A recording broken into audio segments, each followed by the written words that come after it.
In this video, I'm going to show you everything you need in order to change your car's oil.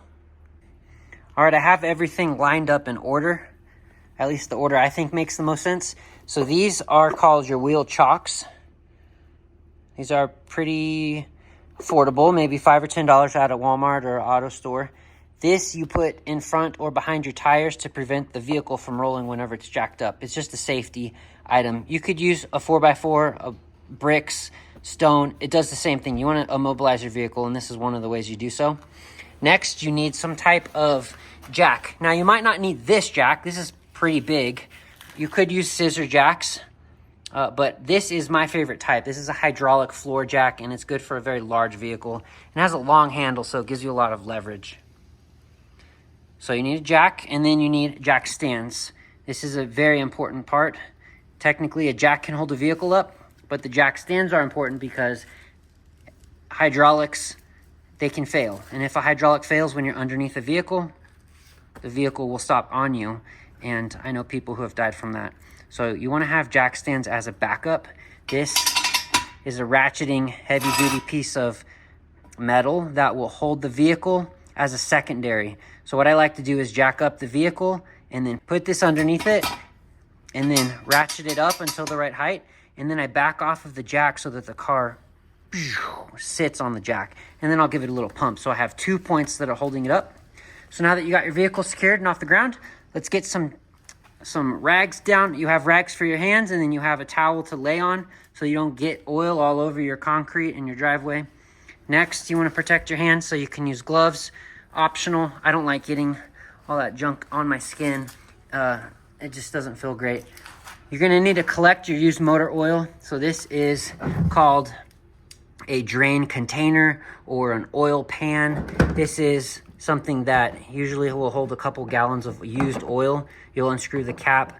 Make sure that you put it underneath where your oil will drain into, and it's going to go through these little holes and fill up. You want to make sure you have this off so that the air can filter through, so that the oil flows into it nice and smooth.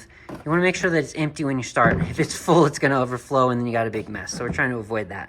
A lot of times they have a section where you can put the oil filter upside down so that it can drain out slowly as well. So you got that. So now this is positioned underneath. The next thing you need to do is orient yourself with your vehicle. This is where my oil filter is. This is my radiator. This is my front bumper. I'm just barely underneath it, right underneath the engine. So this is my oil filter, and this is my oil pan where all of my oil is. And the drain plug is right there. That is the drain plug. So the next step involves a tool to take that off, which is going to cause all the oil to flow out into my container. Okay, so that's where this comes in play. You have an oil pan that has a drain plug on it. You're going to need a ratchet and sockets to take that off, and you're going to ratchet it off. So you need to get a set and figure out what your size is. Every vehicle is different. So let's imagine you took that drain plug off, and now your oil is flowing into your container.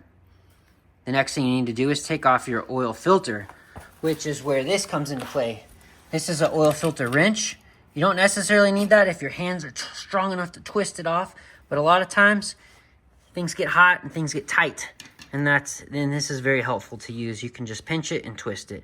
And I've never had an oil filter I couldn't take off with one of these. I have heard stories of people hitting like a screwdriver through the oil filter so that they could get some leverage to turn it off. I think that's kind of messy though. This is like $10. Just get one of these. Next, you're gonna need your new filter. A filter, I recommend the Mobil 1 filters. Come on. Okay. This is what the oil filter looks like. So it's a solid canister. It only has an opening on one side, and notice there's threading right there. You're gonna fill this up with oil if it mounts this way, and it won't spill out when you put it on. So I fill this up, and then I twist it on, and it will twist on with the threading. So that's your oil filter. So now you have your new filter on. You're gonna get, ideally, everything has flowed into there, and all the oil has drained out. So now you put your oil plug. Now you put your oil pan's drain plug, you screw that back in. So now you have a closed system, it's just empty of oil now. So then you're going to go to your engine and you're going to find where your engine oil goes. You're going to open this up and you're going to put that funnel in there. So this is the funnel and that's where you're going to put it. And guess what's going to flow through the funnel? Your brand new engine oil. And this is kind of some premium oil. You don't necessarily need this. I like to put this on older vehicles. It is restore and protect, and this stuff is freaking awesome. It's full synthetic, and you're going to put in whatever your engine needs. Mine needs this 5 quarts. Once I do that, close it up, and then I'm going to have a container full of used oil in that. So I'm going to take that oil and I'm going to put it in my empty plastic container here, and it's going to join the rest of the boneyard. All right, I hope that video was helpful for you. Thank you for watching.